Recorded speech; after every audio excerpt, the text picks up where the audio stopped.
Grade 12s, we're talking about related angles tonight. And so I put up on the screen there what we looked at yesterday from page 6, number 6. And it was puzzling at best.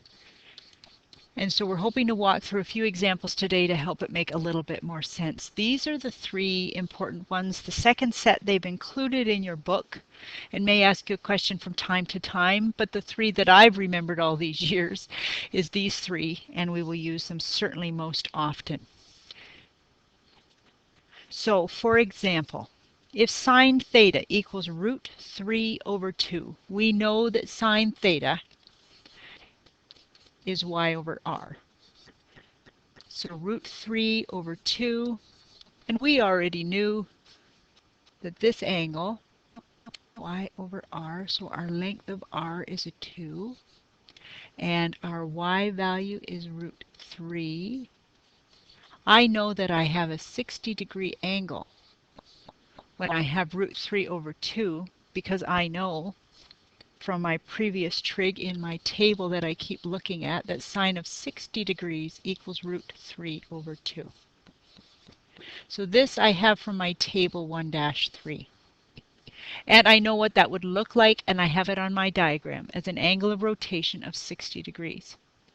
I know by the cast rule that I shouldn't be surprised that it's in the first quadrant because sine is positive in that quadrant.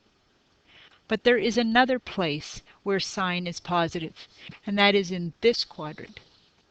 So there is another angle of rotation that would give me the same positive answer. And that is when I have an angle of 120 degrees. And if you check on your calculator, sine of 120 degrees is the same as root 3 over 2 because I have set up the same relationship between upwards and r. So my y and my r values are the same in that quadrant as they are in the first quadrant. So I have two possible answers to this problem. If cos theta equals minus a half, so I'm going to look at my quadrants, 1, 2, 3, and 4, and recall that cos is positive here, they're all positive there, sine and tan. So if I have cos theta is a negative ratio, then I have two answers where cos is negative. Cos is negative in this quadrant, and cos is negative in this quadrant. So I have two possible answers for theta. One of them will be this angle of rotation, and one of them will be this angle of rotation. I know that cos theta is x over r. And I know that r is always positive. So I know cos theta, I could draw it as 1 to the left and a length of 2. And that is the relationship for a 60-degree angle. I know my 60-degree triangle is 1, 2, or root 3. So I know that cos theta equals minus a half would be 120 degrees because I know that I have created a 60-degree triangle in there. We're not asking you to always memorize all of this. If you do second function cos of minus 1/2, you will get 120 degrees. Back on the first slide, we said that cos theta equals cos 360 minus theta. So we believe a second angle of rotation would happen at 360 minus 120, which is 240 degrees. Is it true that the cos of 240 degrees is also minus a half? Try it on your calculator. Cos of 240 degrees is also negative 1/2. So the first answer I found from my chart on 1-3, or I can use a calculator. My second angle I use from the related angles, that when dealing with cosine, I can find my second angle by subtracting from 360. Example number 3, if tan theta equals -1, find theta. Okay, quick. We have 1, 2, 3, and 4, where we have CAST. I always find a diagram helpful, but you notice the next 3 examples we're not going to use a diagram. Tan theta equals -1. Tan is negative in this quadrant and in this quadrant. So we have 2 possible answers for this scenario where it is negative. One angle of rotation there and a second angle of rotation there that would both make tan negative.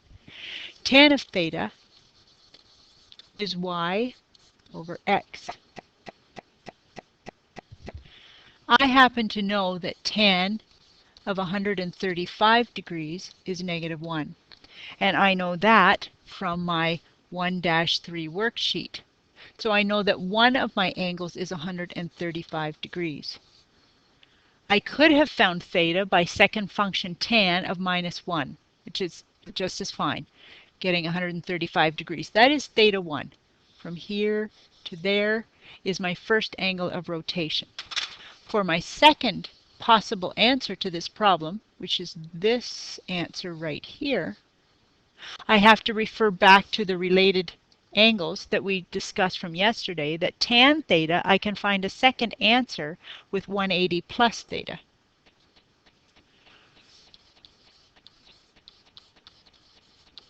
So my second angle of rotation is 180 plus 135, which is 315.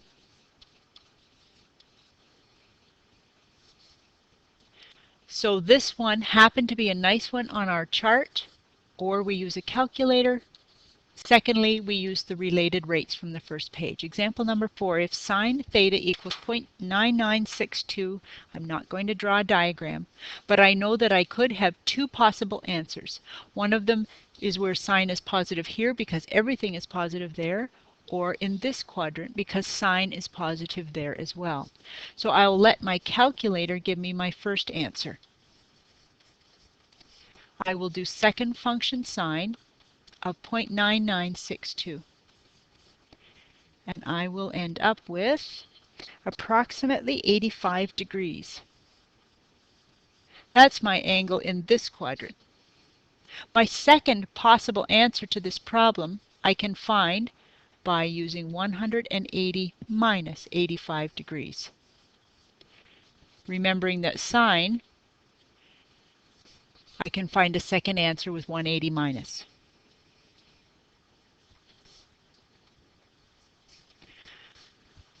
Which is 95 degrees. If cos theta equals negative 0.5446, I know that cos gives me a negative ratio in this quadrant and this quadrant. So I should get 2 angles that make sense in those 2 quadrants. So I'm going to let my calculator give me the first one. I'm going to do second function cos of negative 0.5446. That will be theta 1. And my calculator gives me 123 degrees. Approximately. The second answer to this problem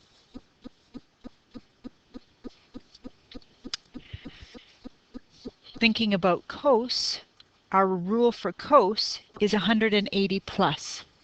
180 plus 123 degrees.